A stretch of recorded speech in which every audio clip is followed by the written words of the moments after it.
amis, nous sommes maintenant dans le Mitsubishi L200 avec le moteur 2 litres 5 4 cylindres. Dès qu'on prend la descente, on va commencer à aller tranquillement. Ah non, laissez le frein.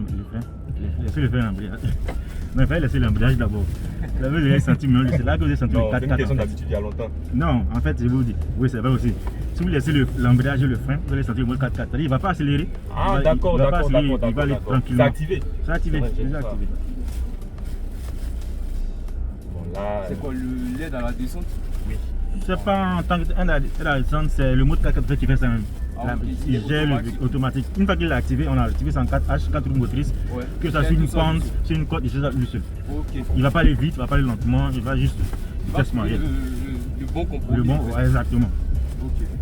Alors que cette truc, elle doit servir à quelque chose. Le 4L, non, actuellement, on a déjà changé la vitesse en fait. 4 roues motrices. D'accord. C'est activé. Donc, le 4, allons-y, à droite. Le 4L, c'est. 4 low ou 4 L. C'est On a 4 4. vitesses courtes en fait. Exactement. Là, c'est pour dire si on est juste sur le terrain sableux, un peu de cailloux, un peu de. 4L c'est 4L, c'est. 4 roues motrices, vitesse courte. Bon, c'est pas. En fait, moi, je n'ai pas trop m'exprimer sur une vitesse, c'est plutôt sur le terrain. 4L, moi, je dis que c'est sur un terrain où il y a des cailloux, il y a des rochers. Moi, je fais juste la traduction du. Oui, bien sûr, exactement. Le L c'est low. D'accord. Ça veut dire vitesse courte. Exactement. Le high c'est vitesse grande, les longues vitesses pour vitesses. accélérer Ouais, exactement, vraiment il y a pas quand de tu as 4 roues motrices. Ok. Là, déjà, la première des choses qu'on constate, on n'a pas le même volant que sur la Pajero. C'est ce que Non. j'ai dit, changement Ouais. Lui, d'ambiance. c'est le basique. Ouais, là on est Beaucoup vraiment plus sur ferme. quelque chose de basique. Au niveau de l'intérieur et Le volant est très ferme. ouais. On Un sent peu plus vite. la route maintenant. Tu la sens plus là. Oui. Quand je dis on sent plus la route, je veux dire que tu vois ça. Les suspensions. Exactement. Ouais, les suspensions sont un peu moins confortables, je pense. Que dans l'autre. On va dans première, on va dans première sur la côte. Pas vite, hein, allons-y doucement. Il s'en va, sans faire défaut. C'est le même système que sur la Nissan NP3000 là. La hardbody. La hard body, oui. Hardbody est un peu plus rigide que lui. Hein. Hard body, j'ai jamais. Moi je l'ai déjà pointé, elle est un peu plus rigide. Ok. Elle est un peu plus. Je non, il faut dire elle est plus sèche. Donc elle est un peu plus rugueuse, on va dire. Voilà, Moins rugueuse. confortable. Voilà, moins confortable. Elle est un peu plus gustée. Les amortisseurs, tu sens que c'est pas. Bon, chez Nissan c'est dur, c'est solide, mais. Ok. Mais en général, les pick-up comme sont des amortisseurs à lame et tout à l'arrière. Oui, Donc ça fait que à cause du plateau à l'arrière de la peine, bien sûr. on a un confort qui est un peu entamé par rapport au Pajero qu'on a Si on va aller doucement. Si tu veux aller vite, tu vas vite, tu peux doucement. Pour sentir le 4x4, on va aller doucement.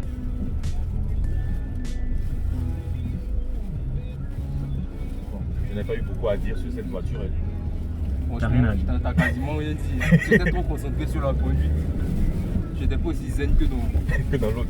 dans l'autre.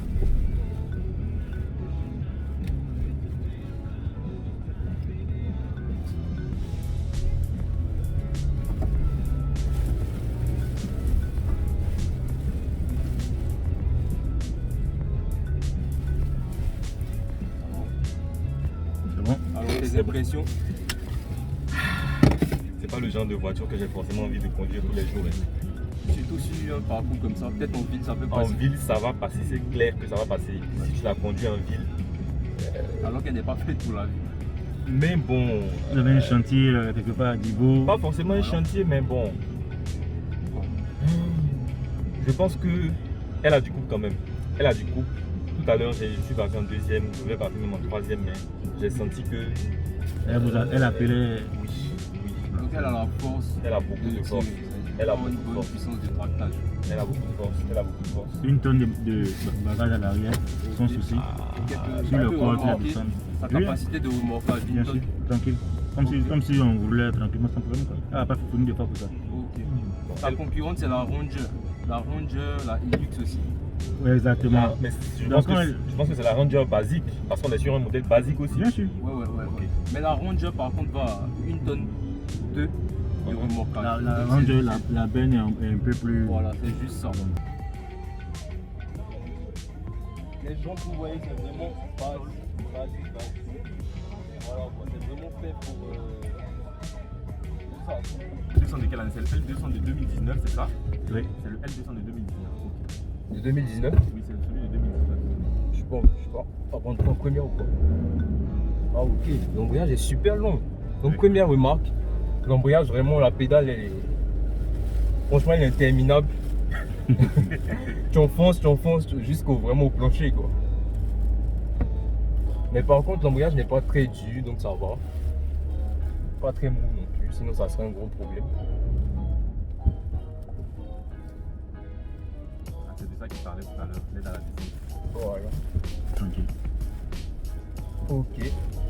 Déjà, ce que moi je constate ici aussi, c'est qu'il n'y a pas de sortie d'air, pardon. De sortie d'air. Oui, on a clim à l'arrière.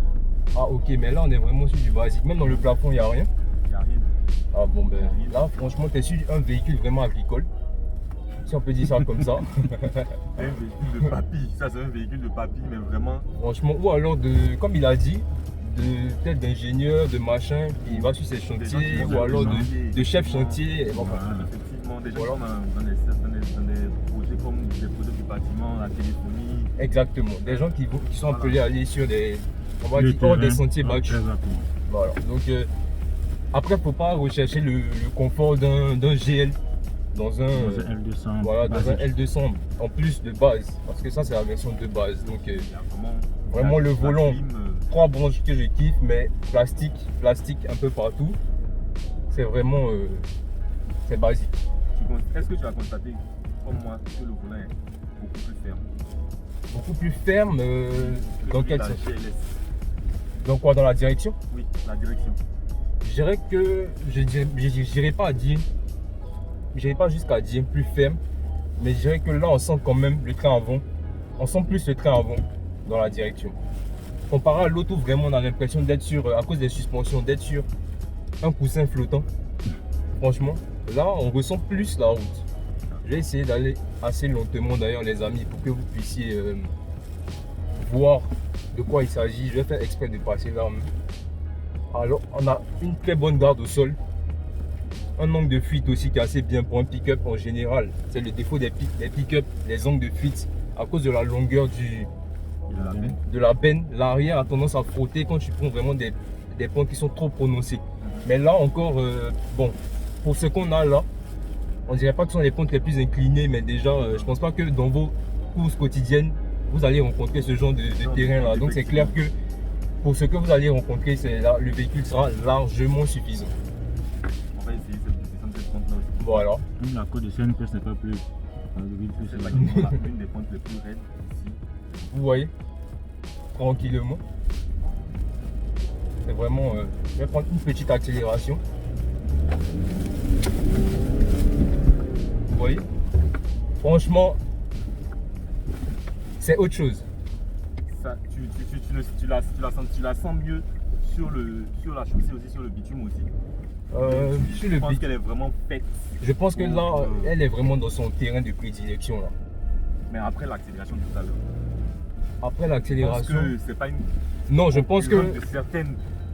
non, je pense pas que qu'elle serait vraiment au top sur le bitume. Elle va faire le taf, il n'y a rien à dire. C'est sûr qu'elle va faire le ça. Voilà, mais on pourra pas la comparer par exemple à sa soeur, le Mitsubishi Voilà. Pajero Sport. On pourra pas les comparer. Ça c'est sûr et certain. Mais dans sa gamme, Hilux, qu'est-ce que tu penses d'elle face au Hilux? bon, c'est pas les mêmes années. D'accord. Le Hilux que j'ai essayé, c'est la génération avant cette génération-là. Mais déjà, je pourrais dire, bon, déjà, je suis un peu fan de Mitsubishi à la base. On a des Mitsubishi chez nous. Donc, je me sens déjà un peu plus. Moins dépaysé dans cette Mitsubishi, déjà au niveau de l'intérieur et tout. Au niveau de la conduite, je pense que le levier aussi il est très souple. L'embrayage, peut-être. Genre, c'est pas les manuels rugueuses avec lesquelles tu vas lutter, quoi. Comme mon ancienne Forza 18. Voilà. Là, vraiment, quand tu passes le rapport, il rentre vraiment sans le moins accro. Après, le véhicule est neuf aussi. Donc, peut-être à l'utilisation sur 1 an, 2 ans. Voilà, c'est là qu'on pourra peut-être dire. Mais dans l'ensemble, Avec un bon je préfère. Pardon? Avec un bon entretien. Voilà, avec un bon il reste entretien. pareil. Voilà, avec un bon entretien. Voilà, ça. Je pense qu'il ne doit pas avoir de problème. Les Mitsubishi sont très fiables. Mais franchement, je pourrais les mettre ex aequo avec le Toyota Hilux. Je ne pourrais pas choisir. Parce que le Hilux, c'est vraiment une voiture indestructible. Pourtant, souvent les classements Mitsubishi viennent en Toyota. Oui, c'est vrai, il faut mentionner aussi qu'en termes de vente, maintenant, en termes de volume, le Même pas en L200. termes de vente même, classement en véhicule pick-up mondial, Mitsubishi vient avant Toyota. Non, bon, là, c'est le classement, mais en tant que Ça testeur, met ton choix. voilà, en tant qu'avis personnel, Voilà, moi, je pas de mettrais souci. les deux au même niveau. Parce que le Mitsubishi, pour moi, a des qualités que le Hilux n'a pas forcément. Et le Hilux a des qualités que le Mitsubishi n'a pas. Voilà. Mais en tout cas, je peux les mettre voilà, au même. Voilà. Pour moi, c'est deux véhicules assez similaires. C'est deux japonaises très fiables. Parce que Toyota aussi, il faut dire ce qui est. Mitsubishi, bien entendu aussi. Donc, franchement, par contre, au niveau de la gueule, je préférais peut-être l'allure du L200. Quoique les tout nouveaux Toyota Hilux, là encore ça se dispute, sont vraiment aussi très beaux au niveau de la face avant et tout. Donc vous voyez, la console centrale et tout. Donc franchement, ça sera vraiment difficile de les départager, honnêtement.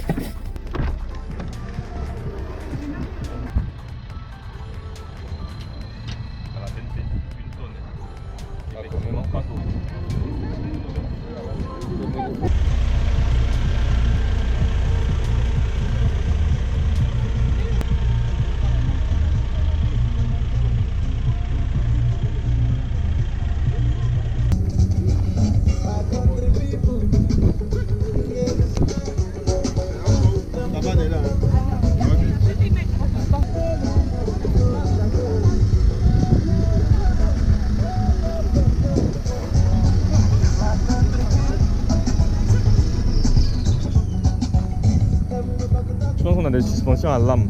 Voilà, c'est ce qui fait la différence avec la version basique. Beaucoup de chrome. On a une sorte de partie comme ça à l'avant, une partie grise comme ça, donc pas mal. Hein. Mais franchement, ce qui saute aux yeux là, quand on la regarde tout de suite, c'est vraiment le chrome. Beaucoup de chrome.